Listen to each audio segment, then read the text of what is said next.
Homeostasis chapter number 11 ہے، اس کی سب سے پہلے ہمارے پاس ڈیفینیشن موجود ہے۔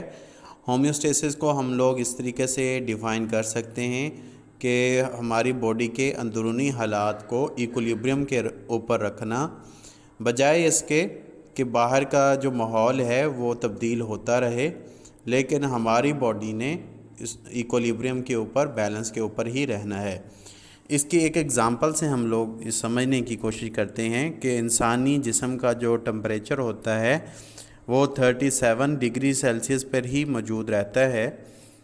بے شک ہماری جو سراؤنڈنگ کا جو ٹمپریچر ہے، ہمارے جو ایئر ٹمپریچر ہے وہ سردیوں میں چینج ہو جاتا ہے اور گرمیوں میں وہ چینج ہوتا رہے، لیکن ہماری باڈی نے میکانزم بنائے ہوئے ہیں کہ ٹمپریچر کو مینٹین رکھنا ہے۔ اسی طریقے سے ہمارا جو گلوکوز کا لیول ہے وہ 1 گرام پر لیٹر ہی رہتا ہے۔ بے شک ہم لوگ جتنی مرضی میٹھی چیزیں کھاتے رہیں، اس کو بیلنس کرنے کے لیے نیچرل وے میں انسولین اور گلوکاگون جو ہے وہ ورک کرتے رہتے ہیں۔ بلڈ سیل جو ہوتے ہیں ان کو ایسے ماحول کی ضرورت ہوتی ہے جس میں ماحول جو ہے وہ چینج نہ ہو سکے، اس لیے ہماری باڈی کے جو اندرونی حالات ہیں وہ بالکل ایک نارمل کنڈیشنز کے اوپر ایک ہی جیسے ماحول کے اندر رہتے ہیں۔ سٹیبل انٹرنل کنڈیشنز جو ہیں وہ بہت زیادہ ضروری ہوتی ہیں انزائم کے کام کرنے کے لیے۔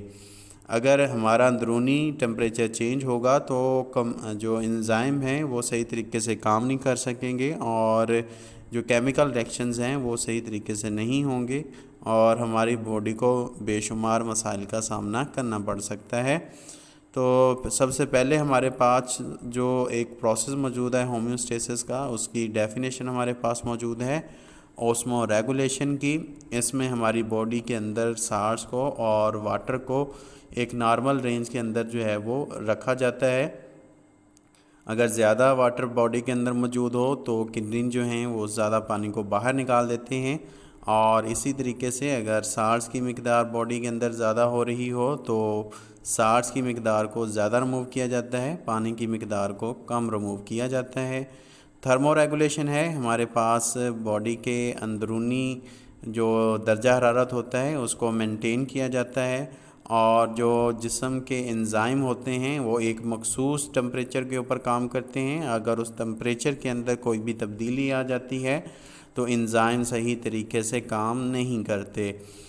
تو اس کے بعد ہمارے پاس ایکسکریشن موجود ہے، یہ بھی ہمارے پاس ہومیوسٹیسس کا ہی پروسیس ہے۔ اس میں ہماری باڈی کے اندر بننے والے جو میٹابولک ویسٹ ہوتے ہیں، میٹابولزم، فوڈ کو بریک ڈاؤن کرنے کے بعد جو ویسٹ پروڈکٹس ہوتی ہیں ان کو باڈی سے نکال دیا جاتا ہے۔ اگر ان کو نہ نکالا جائے تو یہ باڈی کے لیے نقصان دہ ثابت ہوں گی، اور ان کو نکالنے سے باڈی کو ایکولیبریم کی پوزیشن جو ہے وہ حاصل ہو جاتی ہے۔ اور میٹابولک ویسٹ کا مطلب کیا ہے کہ کوئی بھی ایسا مٹیریل جو باڈی کے اندر میٹابولزم کی وجہ سے پیدا ہو اور جسم کو نقصان پہنچائے، اسے میٹابولک ویسٹ کہتے ہیں۔